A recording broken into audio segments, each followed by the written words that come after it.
What is going on, you guys? Welcome back to Down to the Wire. I'm Brian Costa. Tyler Stringfellow. And today, guys, we have a fantastic episode in store for you guys.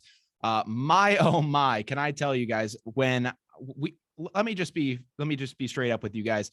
For the past couple of weeks over here in the Koffler Center, Tyler and I, and many of the other guests that I've been trying to kind of scramble along and find different topics to talk about here and there. I've kind of been pulling at strings, trying to find little headlines kind of in the weeds and, making little things happen. For the most part, we were basically running on one giant storyline and hoping for the best. But oh my, has this week been absolutely insane for the world of sports. And Tyler, I figured it was only fitting that with so many stories to talk about today, that we bring in a guest to talk today.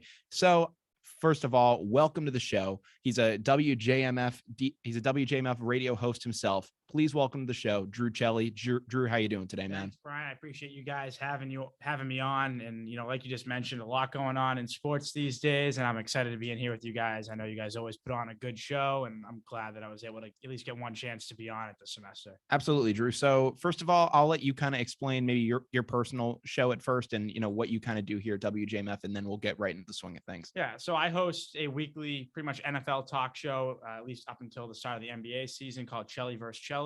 I host with my cousin Alec, and it kind of follows the First Take ESPN debate style. Nice. It's a lot of back and forth. And in addition to that, I do some broadcasting on WJMF for men's basketball and for football. So absolutely, yeah, pretty involved here. And whenever anyone like to have me on, I'm always willing to do that, and I'm excited to be here. Absolutely, Drew. I mean, I was glad enough to, meet you and become, more acquainted with you this year through our podcasting class with Mike Montecalvo. That's become a great class where, I love that, man. Oh, it's been an amazing course so far. I love the course. But first of all, guys, before we really get into anything, the big story that I do want to talk about tonight, and, one of the, before we get into, a lot of the larger stories, there was some sad news that came out over the weekend, and that was Red Sox it was a Red Sox color commentator and longstanding NESN host and former Red Sox player Jerry Remy died at the age of 68 on Sunday. Very sad news. It was very sad to see. Obviously, rest in peace to him. I'm sending my best wishes to his family. That was some sad news to see, you guys. Yeah, it was extremely sad to see. And I went to his restaurant. Oh, really? When I got like a gift card when I won tickets to one of the Red Sox games. Okay. And let me tell you, it was delicious. But it's just sad to see, because when you like watch a Red Sox game, what voice do you associate a Red Sox game with? Yeah. Jerry Remy's. Absolutely. It's crazy. It's like, it's just gonna be so weird when you're not hearing him anymore. Yeah, it was definitely, me personally, I think it's gonna be strange. Yeah, it was definitely very sad, especially based on the fact that, we grew up watching, Red Sox games for many years, and I grew up hearing the voice of Don Orsillo and Jerry Remy and hearing those guys just on every single night. And Jerry Remy was just I always associate him as a member of the Boston Red Sox before I even knew that he played with them, before I was born. I always just thought of him as a true, like, as a absolutely true Red Sox guy, part of the team itself. Exactly. Like he was part of it. He was NESN. He was the Red Sox. And frankly, man, I'm going to miss him. Drew, what about yourself? I think you both hit it right on the head there. I mean, pretty much, I'm 21 years old, so I've pretty much been watching Sox games, being a fan since I was young, 3-4 years old. And the one person who's kind of been there every season from 2004 to 2021, player, manager, just, voice, was Jerry Remy. Everyone else has come and gone in the last 20 years. He hasn't. There have been times, he was sick and had to step away, but, he always came back. And I think we all knew one of these times that, he wasn't going to be able to pull through, one last time. And, we had a little bit of hope at the wild card game when he came out and threw the first pitch. That was awesome. Yeah. And, it was kind of the last time a lot of us saw him. And I think, that gave us hope that he was going to pull through this one too. And, unfortunately, because he always did. Always did. But, at the end of the day, cancer is one of those things. Absolutely. You can only win that battle so many times. And it's so tough for him to go through that. I think his seventh time it was diagnosed with cancer. He had been going through it for 13 years. Yeah, there are people that would have given up a long time ago. Yeah. The heart on that man, though, to go through it that many times. But his body just gave up. He couldn't take it anymore. It's terrible to see. Yeah, no, it was awful. I mean, obviously, rest in peace to him. And Drew, RIP. Drew, you ended up mentioning him being like you associating him with him as a member of the team, like from like 2004 and on. Jerry Remy was the color commentator with the Red Sox since 1988, which even I mean, when I first heard that, like that was shocking news to me because I don't know when I associate things with the Red Sox, I didn't even think of things, before the curse and even before I was born. Jerry Remy was just a part of was a part of Red Sox Nation for so many generations and so many decades. I mean, going back to his playing days, was an all-star in 78, and then going forth all the way into his broadcast career, which he said was the best decision of his life to take the TV job. Obviously an amazing man, an amazing career. And obviously we're all going to miss him very dearly here in Red Sox Nation. 1988. Yeah. 78. Well, 78 was when he played. Yeah, he's been with the organization, It's, but yeah, it's the crazy color to guy think since because 88. I, like you just mentioned, because I'm only like 21 years old.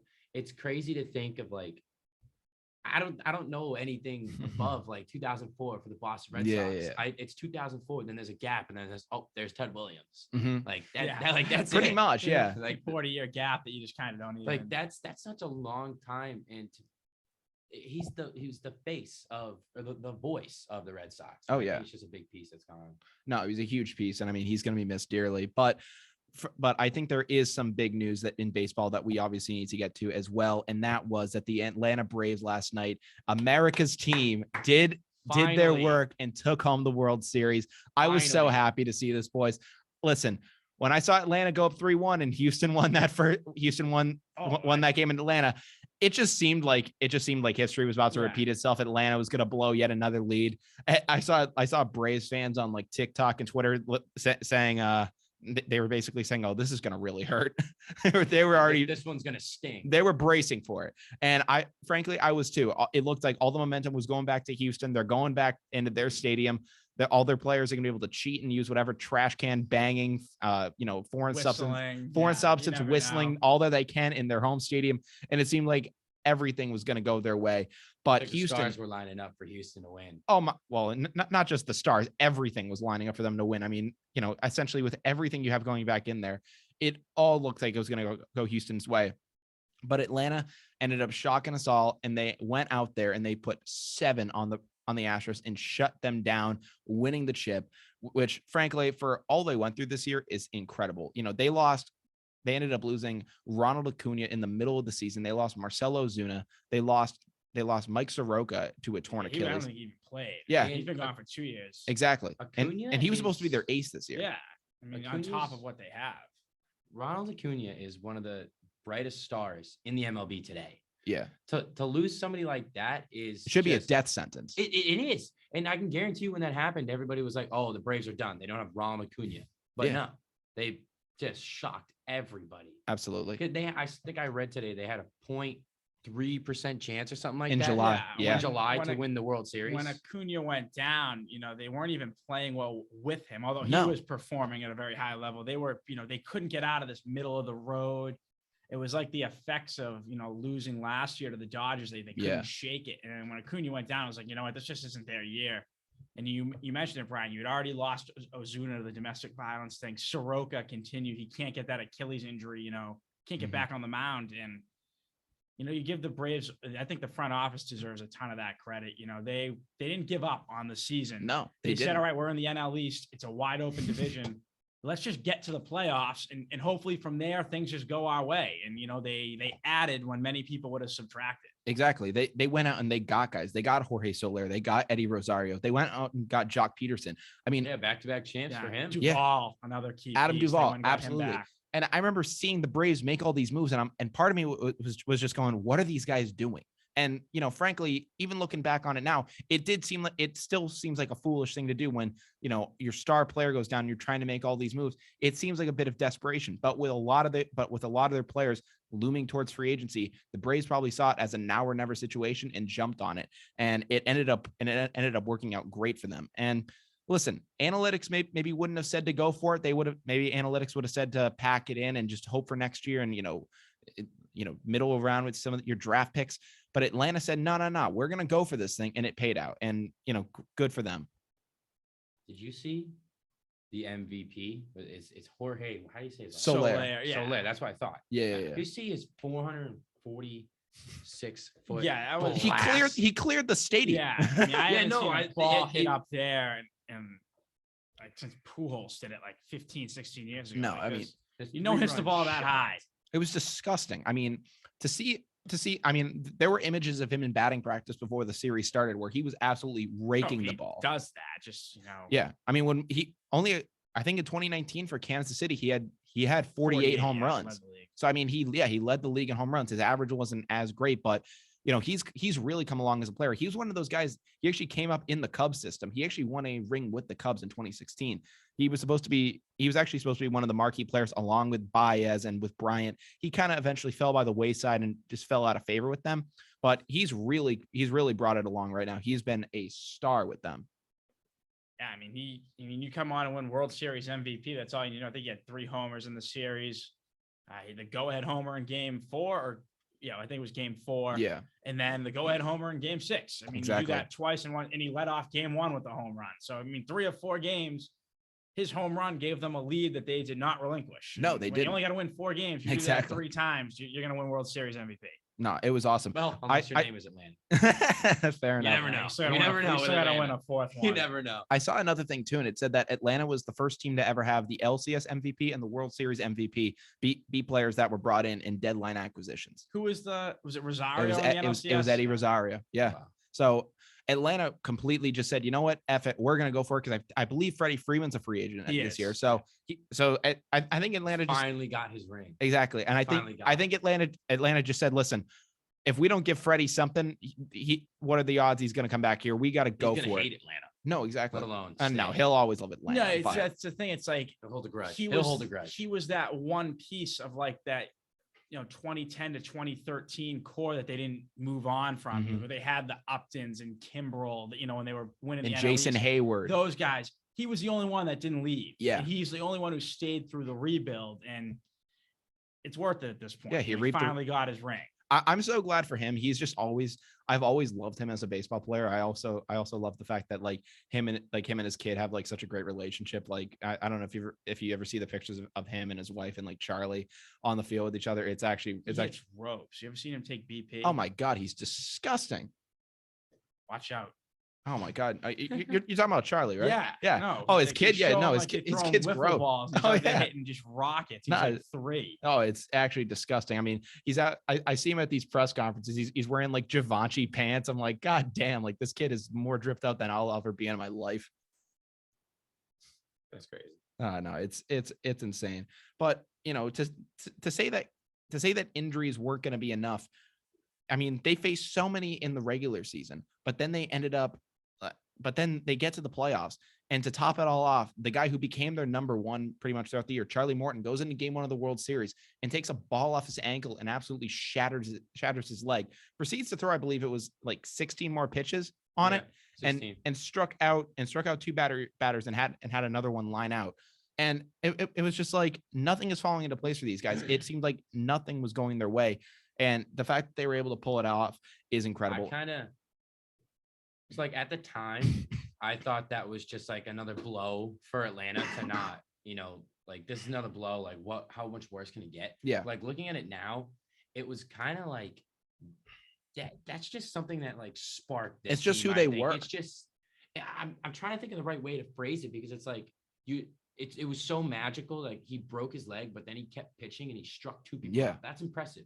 It's just you knew something special was going to happen. I'm trying to remember the name of that Bruins player that Greg Campbell. Yeah, he was on the penalty kill. He took the slap shot off the leg and finished his shift because he couldn't he didn't want to leave the ice, and yeah, he was going to take him too long to get to the bench to get some. So he just skated around and stood on a shattered leg, broken leg. I mean, that's kind of what that reminded me of, and I was like, you got to be kidding me. Reminded me of Matthew Stafford, his rookie year. The collarbone. Yeah, it was a collarbone or something in his non-throwing shoulder. Yeah, he stayed in the game, threw a game-winning touchdown pass. Yeah, that's insane. And I mean, for Charlie Morton to do that too, Charlie Morton isn't a spring chicken in terms of athlete status anymore. He's 37.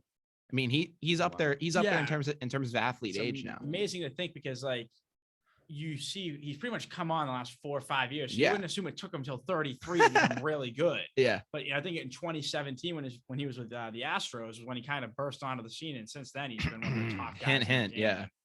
He was kind of that missing piece to the rotation that the Braves didn't have last year. Yeah. And I thought that was when he went down, I was like, okay, that's going to be their downfall this year. They don't have enough left, to get through the Astros. But, give those other two guys, Fried and Anderson, a ton of credit. They each stepped it up when they had to. Absolutely. It was an incredible series. I'm going to miss baseball season going forward. It's going to be a long off season. I'm not enjoying it. As a baseball fan, it's my number one sport. It's going to be a long off season with no baseball. But the good thing is when baseball season does end, the NFL season is still going for a good portion of time. We're not in that period of time yet where it's the Super Bowl ends and it's like that kind of gray period between the Super Bowl and the start of MLB spring training. That's like, in my opinion, that's the worst time in all of sports. Until March Madness. Yeah, until March Madness. 6-week period of just like Whoa, of just got the NBA happening. the regular season.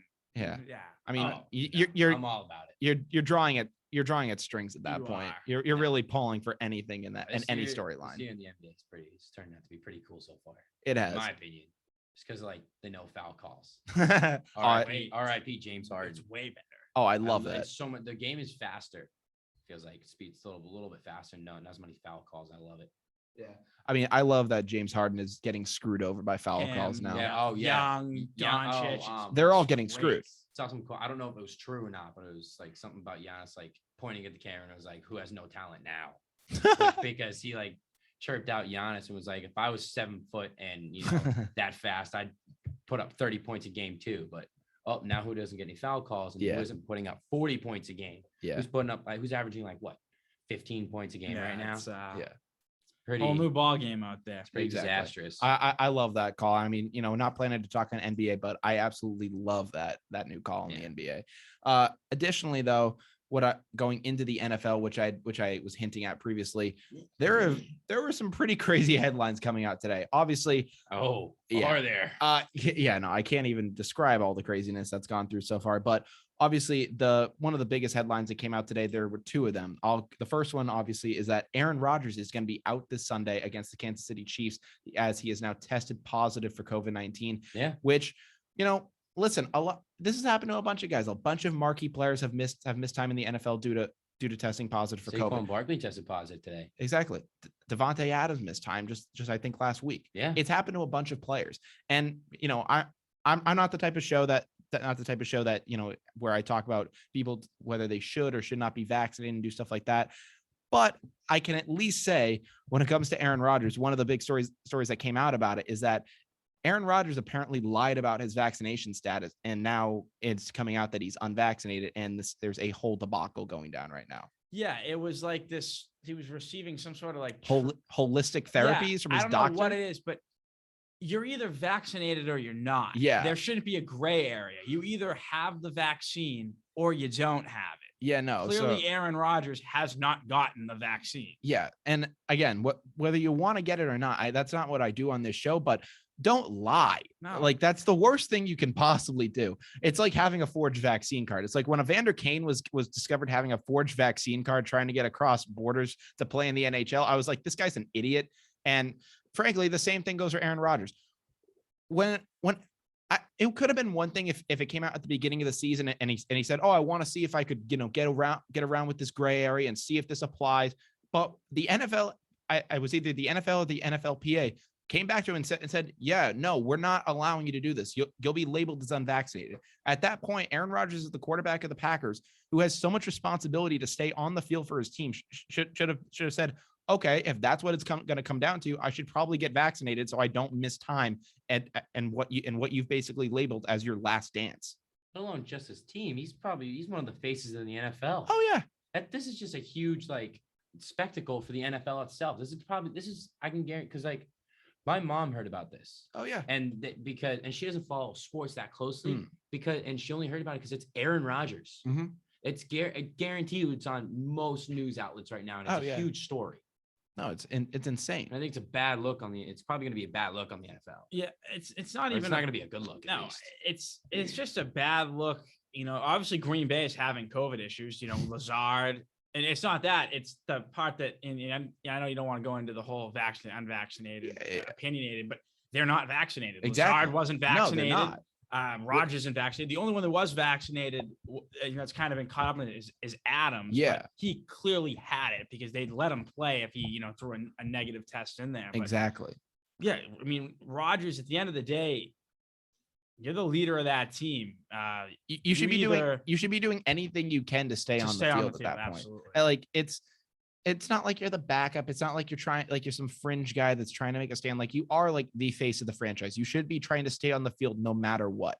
Like, like we've been seeing it go into this entire season. Aaron Rodgers has been posting the clips of him and Devontae Adams being like Michael Jordan and Scottie Pippen going on their last dance. They got Randall Cobb back. He was saying that he wants to be like Ron Harper and do all that stuff. It's like, Aaron, if that's your whole prerogative and you want it to be your last dance, stay on the field.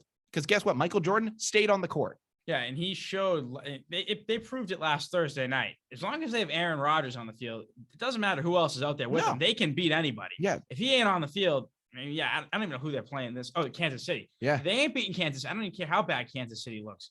They're not beating Kansas City on the road without Aaron Rodgers there. Mm-hmm. There's just no way. Yeah. I mean, Aaron Rodgers seems like he's turning into a diva. Let's be real here. He's been a diva. But he wasn't as like a prominent diva as like OBJ is. OBJ is ridiculous. Don't get me started. But he's always Rodgers, had an element to him. It's just like there's so many things about Aaron Rodgers coming out lately, and I think this just adds to the list of another reason why I just don't like Aaron Rodgers. Aaron's always had a diva element to him, though. There's been the whole situation with his family, the situation with Danica Patrick.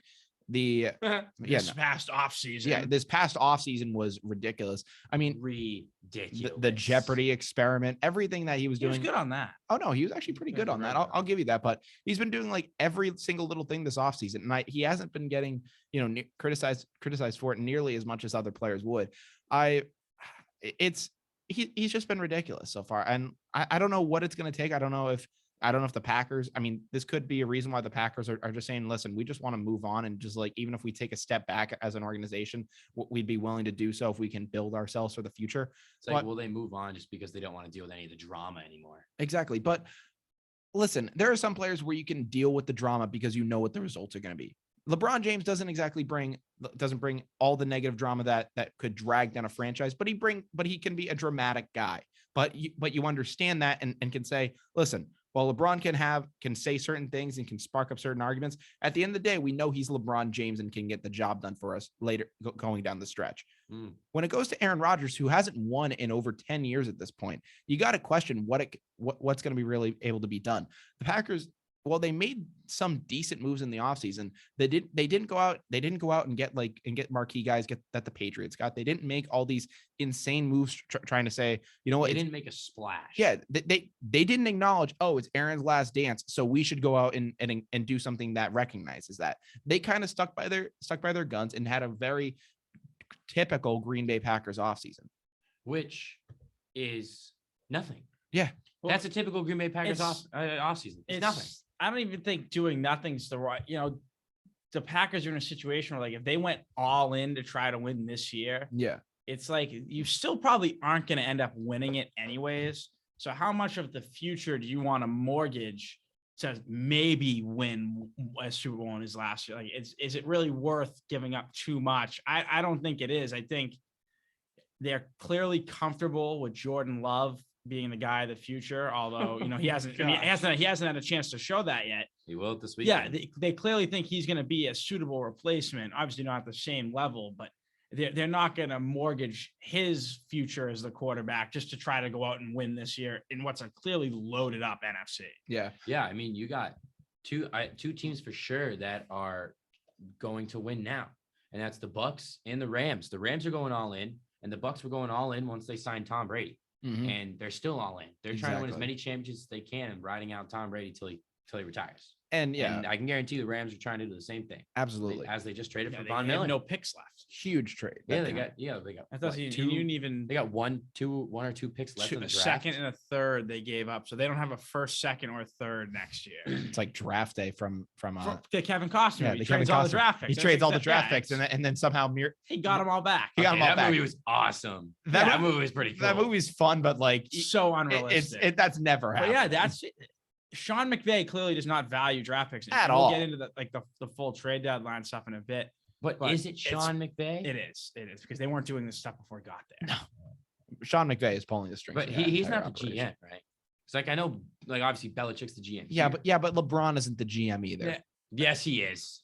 Let me tell you Yes, something. he is. Let me Well, tell you know what I'm saying. let don't me- you? Yes, I know what you're saying. But With some, I don't know if these moves and trading all these draft picks, none of it gets cleared without Sean McVay's permission. Oh yeah. His last thing you want is your coach not happy with management. Sean McVay clearly values the proven talent than the future of draft picks. And Let me just say, I love watching the Rams though. If the Patriots aren't in the playoffs, They're my team to beat in the I'm NFC. going the Rams. The Rams. Just because of Matthew Yeah. Stafford. They are insane this year. I mean, Matthew Stafford's been a great story for them this year. I mean, He's the MVP consideration I know. now. Who It's doesn't amazing. love to see that? Everybody loves it's Matthew amazing. Stafford. It is a great story. I will give you that. Love that guy. But before we do move on from Rodgers, the whole thing about holistic therapies, I don't know I what don't even know what that I don't is. even know what witch doctor this guy is going to. Listen, I believe in natural medicine, but I've been to my fair share of witch doctors. Don't need to explain it on this program, but I have been to my fair share of them. It's pretty hit or miss. You get your fair share of kind of ridiculous stuff going on. So I don't know what this guy was offering, Aaron. I don't know if they were like burning, if he was like doing like sage rituals, doing whatnot. But goddamn, Aaron, like you're pulling at strings. I don't know if it's like the TB12 method where there's the whole pliability and doing all this stuff. But eventually you just have to acknowledge like you can do that little fun stuff as well, but then just go back to the natural medicine and do that as well. The TB12 method doesn't make you vaccinated. Yeah, Clearly no. he thought this was supposed to make him vaccinated, Yeah. which like there's just no way that's possible. Yeah. Oh, This- this is weird. Yeah, he didn't even want to talk about it. Alternative medicine is strange. Yeah. man. Oh yeah, no, Aaron Rodgers is a strange guy, so it makes sense, but it definitely isn't the vaccine. oh yeah, all That's right, why he's not playing Sunday. It's All not, right. It's nothing. all right, F it. I mean, I guess I'll talk about my experience with alternative medicine. Oh Oh boy. Oh jeez. Now, I luckily I have it. SIBO. I'm fully vaccinated. I've been with doctors. I trust natural medicine, but I've also because of certain medical conditions I had when I was younger, other options were explored in an attempt to see what could be done. So it was a little bit of both was being done. I didn't do the full on Aaron Rodgers. And let me just say, I think that most of the holistic medicine is crap. Mostly because I went to a couple doctors. They put mold in front of you, and when you sneeze, and I'm saying, oh, you must be allergic to that. And I'm like, yeah, because it's black freaking mold, you idiot. Yeah, it's just, And then That'll kill you. Yeah. I don't want allergic to it. I was That'll also- kill you. I was also told by a holistic doctor I was allergic to the color yellow. So it's not even the don't have a yellow thing. alternative Exactly. medicine that's confusing me. It's how does this alternative medicine like make you think you're vaccinated? That's Exactly. what's puzzling me. exactly, So How it's can you- ridiculous. Can you like Finagle your way. Like, yeah, but Yeah, like, can how you does put that down like, are you vaccinated? Or not? Nah, bro. Alternative therapy. Yeah, like you're either like clearly the NFL had. I don't even know. somebody how had to they- know about this. I don't even Oh think my it's just God. weird. It's I don't think the ridiculous. NFL thought anyone would try to do that. So I don't even think they were ready for it. And they just kind of But- said, "Yeah, no, Well, that's not." I can especially guarantee one of not their in. marquee players too. Yeah, but the NFL was probably like, alternative what? They're Yeah. probably like, what even is that? So I- they're just probably like, oh, okay. And then they like look it up and And they're then like, oh, this is weird. they were like, "What the hell are you doing, Aaron? Come on." Aaron Rodgers with the Salem, Massachusetts. Honestly, he Some witchcraft, bro. really was doing some witch doctor stuff. That was ridiculous. But the other big news in the NFL, which was also crazy, is that Henry Ruggs has been released by the Las Vegas Raiders. And when I ended up hearing why, I lost my mind because My jaw dropped. yeah. Dropped. So there's some storylines that when you see them, you just don't believe it when you see it. But Henry Ruggs apparently was involved in a DUI that resulted in the death of a 23-year-old woman. Obviously, a very tragic event. And with the news coming out of this, it's insane. At the time of just before the crash, he was going as fast as 156 miles an hour. I didn't even think cars could physically go that fast, like that we sell to people. Do you know what car he was driving? I believe it was a Chevrolet. Yeah. Why can't my Chevy go that fast? It was like a Chevrolet, like supercar. It's a Chevrolet. It's it's a Chevrolet that an NFL player can buy. Exactly. And those go faster. But yeah, no, there's really no. I mean, the crash happened going into yesterday morning, and then kind of the news. The news broke yesterday afternoon, and the Raiders, they had no choice but to release him, especially because this isn't going to go away. I will say though, he's going to jail. Listen, I will say the release did come as a surprise though, not because of. Yes, it did. And listen, this is why. Looking back on it, you can say yes. Was this something that probably needed to happen? Yes, but let's be frank. How many NFL players have, and frankly, just athletes in general, have been able to do stuff and get away with it? Yeah, but Aaron Rodgers when he was in not Aaron Rodgers, Aaron Hernandez. My apologies. Aaron Hernandez when he was at the University of Florida, shot a man in the head and got drafted to the Patriots. But get away with a lot. Did they know at the time he had already shot someone in the head? He was never there was no court cases. Yeah, there was nothing. There's a difference between there are other things finding out after the fact and the police showing up and you're on the scene, intoxicated out of your mind. Okay, but Richard Sherman also tried to batter down like a I don't know if it was his girlfriend. It was like in-law. He tried to batter down an in-law's house. It was pretty aggressive. He tried to batter down someone's house. He's now playing for the Tampa Bay Buccaneers. A lot of guys have been able to get away with a lot. So listen, I do agree. In the grand scheme of things, obviously, I think that the right thing was done. And when you look at it, this obviously should have been done. I agree with the decision, but sometimes you simply don't know because enough of these teams will just try to defend until the bitter end. I'm glad the Raiders did. They set the precedent. Exactly. Oh my God. Talk about the poor Raiders. That's why they had no choice. When you, and I know different issues. Exactly. Gruden's was due to things that he said. Ruggs was due to physical action, but they set the precedent to their organization that stuff like that is no longer tolerated here. And the second this came out with Ruggs, they had to release him. No, absolutely. They got rid of Gruden. There isn't a warning system in Vegas. It's one strike and you're out. And honestly, I'm fine with it because of how egregious this was. This was insane when this came out. So, I mean, the downfall of the Vegas Raiders has been insane this season. It's only taken 6 games or 8 games at this point for them to completely fall off into this mess. I mean, it's been ridiculous. Let's look at the whole Henry Ruggs thing. Yeah. Man was traveling 156 miles per hour. Yeah. And I read when the airbags were deployed, he was going 127, which means he slammed on the brakes and he accidentally still couldn't stop from going triple digits. No. But you're talking a man who slammed on the brakes, reduced his speed immensely, and still was going well over triple digits. I'm surprised he had the presence to slam on the brakes. Yeah. I'm surprised he's alive. Alcohol level was 2 times the legal limit. I'm surprised Henry Ruggs is alive. Did you see him get wheeled in? Yeah. For anyone that doesn't know, he was wheeled in to the courtroom with a neck brace and was wheeled in a wheelchair. Yeah. And his face was all cut up. Mm-hmm. It's a miracle the guy is alive. Yeah, I'm not even going to speculate on how the whole thing played out. I mean, I bet you he doesn't remember a damn thing. Oh, he probably doesn't at all. From what I heard, when he impacted the woman's car, her car exploded. Yeah, it did. I mean, that just shows that would be my idea of why Henry Ruggs is alive. His car probably it was going so fast and with the size of it, just probably went through the other car like it was nothing, and he just kind of came out on the other side, knowing what happened. Not even gonna.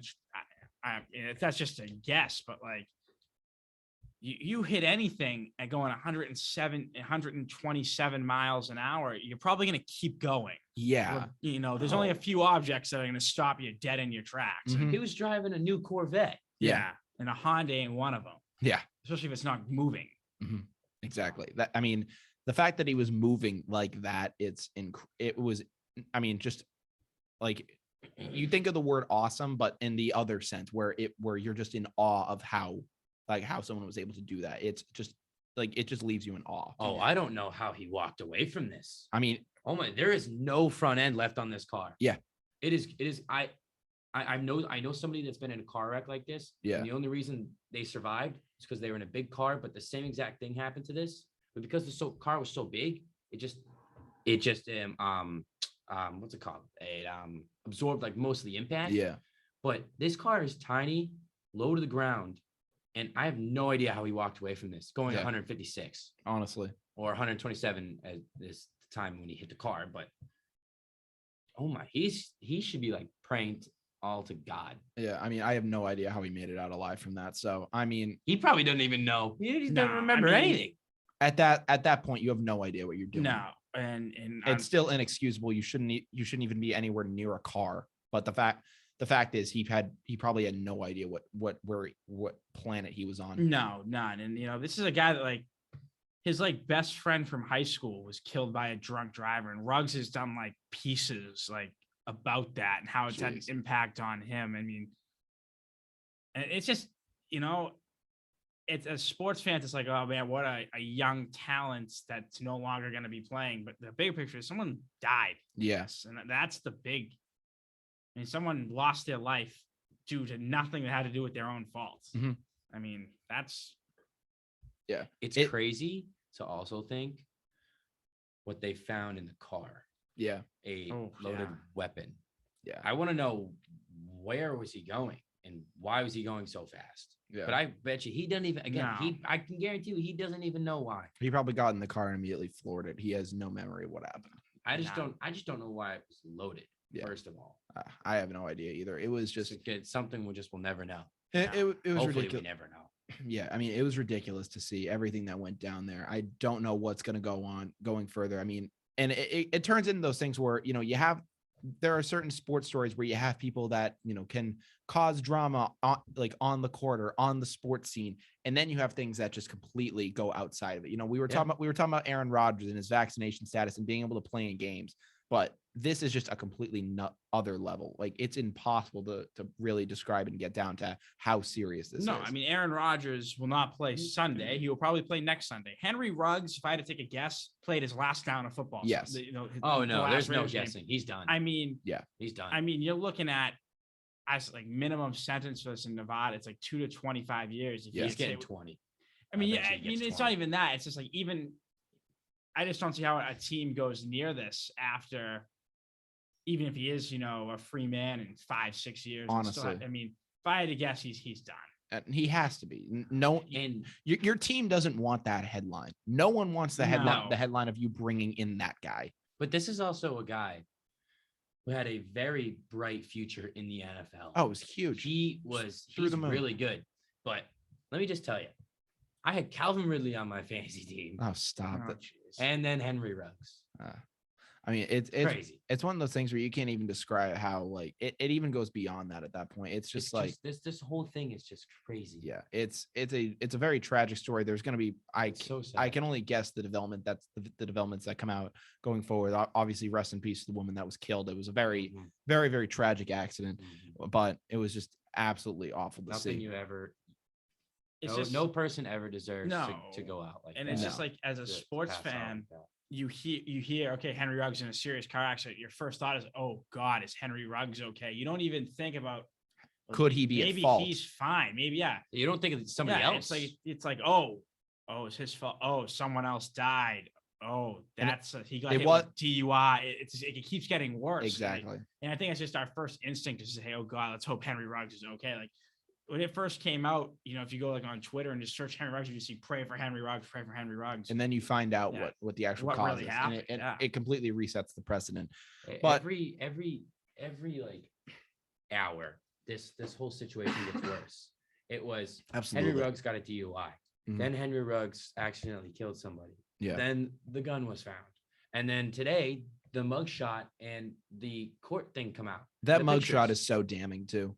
That mugshot really says it all. It kind of just says it all. Yeah, it really does. It really does. And it's not a very pretty mugshot No, either. It's not pretty. I mean, it's one of those ones where you see it. It's like it's like that Tiger Woods esque mugshot where Yep. Oh, yeah. it was like one of those where it just does not look pretty, Mm-mm. and you kind of have to just say, man, I think that the legal system is just going to have to do what they do in this situation. It was a very, very ugly crash, and obviously, once again, rest in peace to the woman that was tragically killed. It just makes you take a step back. Yeah. In life, kind of. To me, I saw it and I was like, whoa, like Mhm. this is just Absolutely. ridiculous. That's all I can really say. I just honestly have no words. Yeah, absolutely. But I think that concludes what we have in terms of the Henry Ruggs story.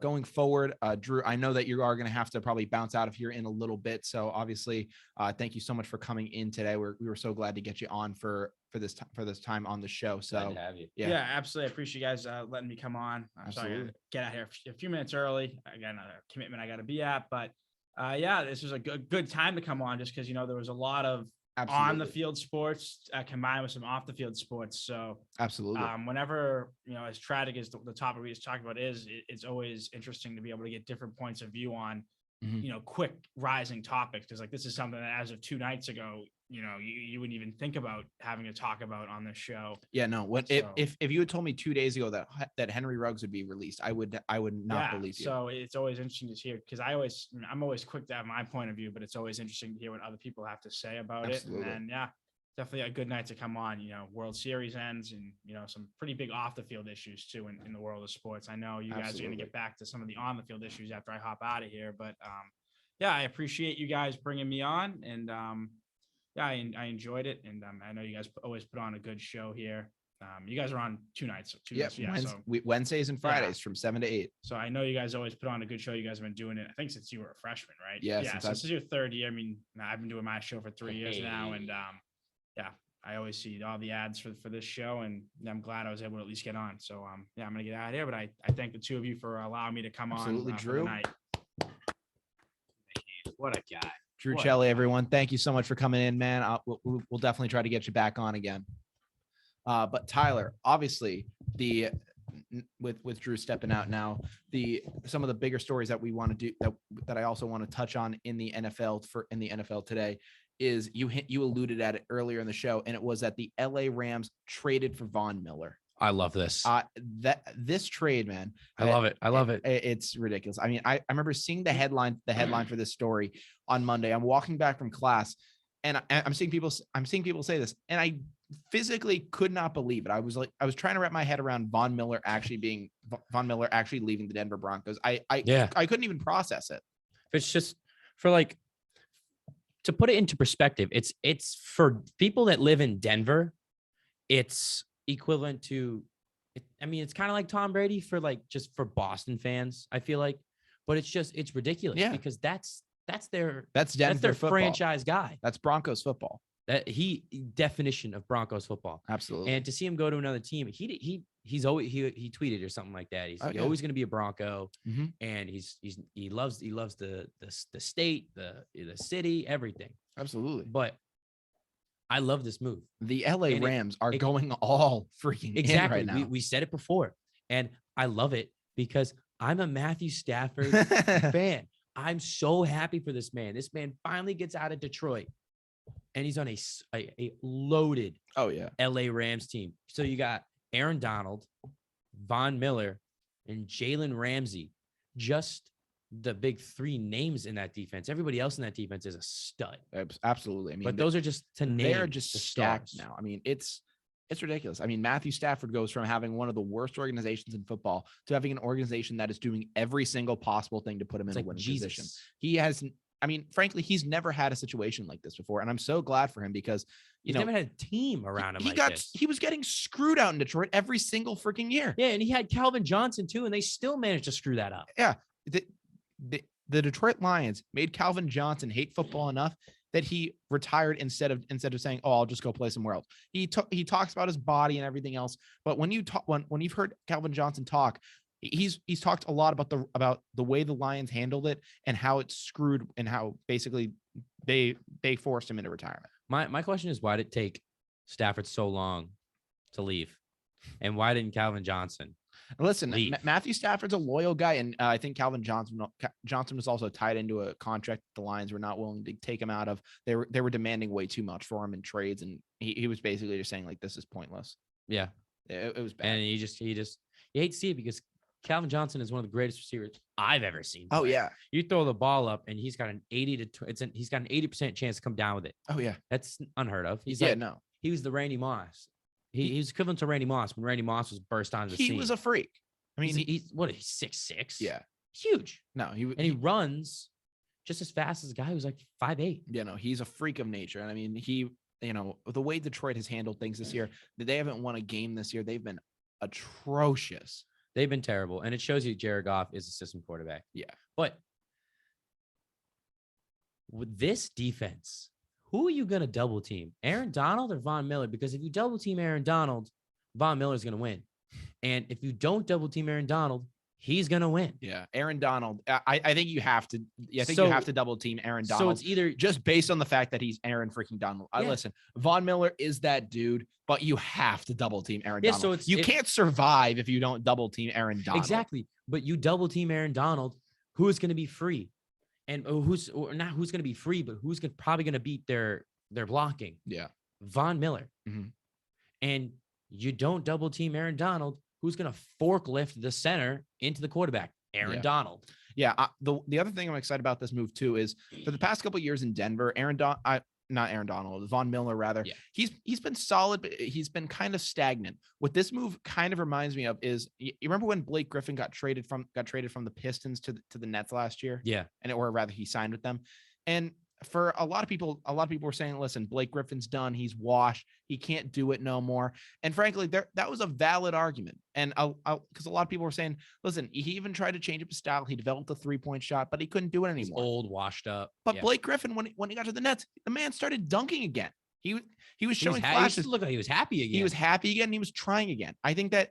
Listen, I'm not going to doubt that. I'm not going to doubt that Von Miller wasn't trying as a Bronco, but I think he's going to have a little bit extra juice now. Change of scenery. Well, Well, do a lot. Well, now that he's playing for a title again, I think he's going to go, hey, I have a little more to prove now. I'm not just going for a contract. I'm going for a chip. I got to put Spark is back. I got to put it all out on the table. I want to be in the best shape of my life. And I think that's actually going to inspire him to be, that guy again, which I'm really excited for. I can say from experience, a change of scenery, for me coming out of college to swim was a great change of scenery. And I'm like, I'm competing now for like Absolutely. a championship. It's a big, it just sparks you again, makes you love your sport once again. And he's going to a Rams team that's winning, Yeah. blowing out their opponents, And doing has a star quarterback, and is all in for this season. all in. They have a great head coach, a great front office, apparently. And they're in LA. What player? I wouldn't want to play in LA, but what player doesn't want to go play in Los Angeles? Yeah. Apparently, everybody wants to go play in LA. I mean, it makes sense. You have the great weather all year round. You have the publicity. You have the market out there. It's a huge. It's the perfect market. situation. Listen, Huge. for Matthew Stafford to go from like the hellscape that is Detroit to the box office and large Hollywood scale that is LA. It's been a change. It's been amazing for him, and for Von Miller to go from freezing cold Denver to the bright lights of LA. It's going to be great for him too. I'm really excited about this move, and I think the Rams are going to be in incredible shape going forward. But here's the thing: if they sell out this year and they don't win a chip, they're going to look pretty foolish because listen, 100%. Von Miller's a free agent at the end of the season. All this just to beat a 44-year-old? Yeah. Exactly. All this to lose in an NFC championship game. Tom Brady. Listen, the Rams, if they're doing this, they know it's Super Bowl or bust this year. Because if they just gave up two of their top draft picks for a guy who's going to be gone and on a rental contract, listen, he could resign, but it's a rental. You're giving up your second and a third for a rental. And if it doesn't pay off in a Super Bowl, you're going to look pretty damn foolish. Oh, they are. And they're going to get a lot more years out of Stafford. So that's not the part I'm concerned about. It's the Von Miller. It's the thing. selling of your future. Yes. Listen, you can bring in a young guy who's going to grow into Von Miller, but you're going in, you want the guy now. Yeah. So it's trade for Von Miller. And I think he's going to play really well because it's nice for him.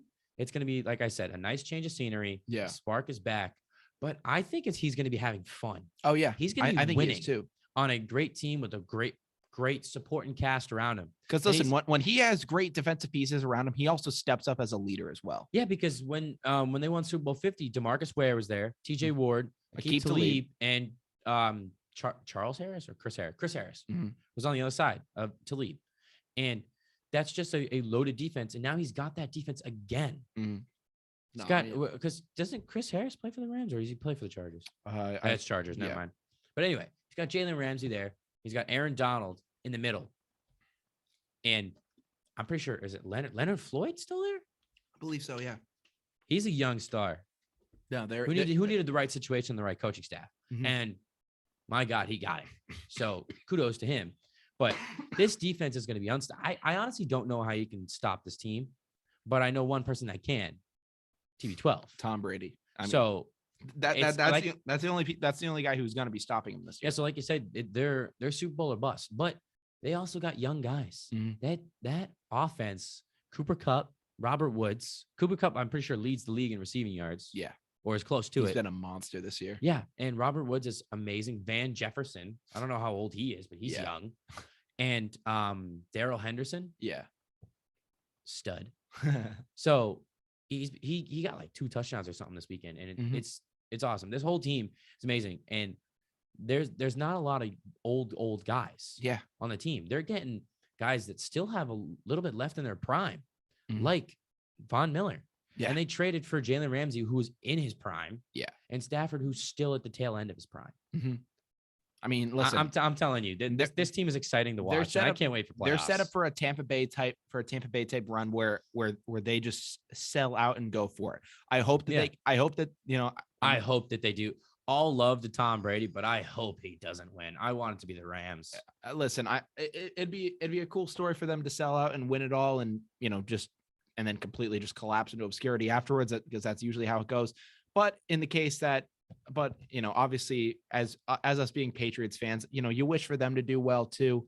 But the Rams are shaping up to have so many great stories going forward. Matthew Stafford, especially being my favorite of them. But before we do end up going down to the wire, I did want to talk about Mac Jones and the Patriots and love Mac Jones. Mac and cheese, baby. Yeah, they had a great win over the Chargers on Sunday. One which I wasn't expecting going into that weekend, because Justin Herbert has been rolling. The Chargers have been great, and the Patriots, let's be frank, this year their 3 wins were against the Jets twice and the Houston Texans, where they were even challenged in that game. No, get out of here. So going into that Chargers game, I mean, how could you not have been skeptical? I was not skeptical at all. Really? Nope. How are you not skeptical? Because Bill Belichick was going up against a young quarterback. Okay. How many games has he won against young quarterbacks? He's like 10-2. Yeah. And I'm pretty sure those 2 were like Patrick Mahomes. And I think it was Lamar Jackson was the other. Exactly. Those guys are studs. But not saying Herbert's not a stud, because he is. But I liked our odds because we almost beat the Tampa Bay Bucks, and we went like I said, we went toe to toe with Tom Brady and the Bucks. We went toe to toe with Dak Prescott and the Cowboys, and both those games came down to the wire. Thank you for the name drop. And I was like, if this team plays as well as it can, they have a chance. Absolutely. And that chance is they can win the game. And sure enough, what happens? Mac Jones started off pretty well, but then he kind of fell off a little bit. He wasn't completing as many passes, and he was beating himself up. And then all of a sudden, the third quarter rolls around and he finds his groove again. Yeah.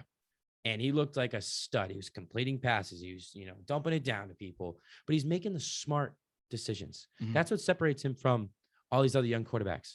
He's not making dumb throws. And you can see it. Who's making dumb throws in the NFL right now? Patrick Mahomes. He's doing too much with the ball. Young quarterbacks are known for doing that. When they come in, they're trying to do too much because they know who they are and what they did in college. Mac Jones isn't doing that. They're like, do what you're comfortable. If you don't see anything, throw it away. Take the sack. It's not going to be the end of the world if you take a sack. It's not the end of the world. We'd rather that than throwing it pick or fumble the ball. Yeah. And I love the confidence on this kid. And I love everything about Mac Jones. He screams New England Patriots. But this win was huge. This puts us, we're in the hunt for the playoffs. We're 4-4. And I think we're ranked. I don't even know who we're ranked behind. But we're right there with the Chiefs and the Browns. In it now, which listen, I think this Chargers win, it was a step in the right direction for us. It gives me much more confidence going into these games against Cleveland and the Panthers and a lot more of these other teams, which I didn't have confidence against going up against them earlier. I'm still not totally confident, but I have a little more faith going forward with this team. Now they got to prove it to me. They have to show that they're building towards something. This can't be just some fluke win that they have over a good team and they absolutely fold down the stretch. You need to prove that you're actually building towards something this season. The only downside I see with this New England team is the defense. Yes. They've been giving up too many points. Mhm. And granted, Mac Jones has been putting points up on the board, but You he's a got to rookie. step up. He's a rookie.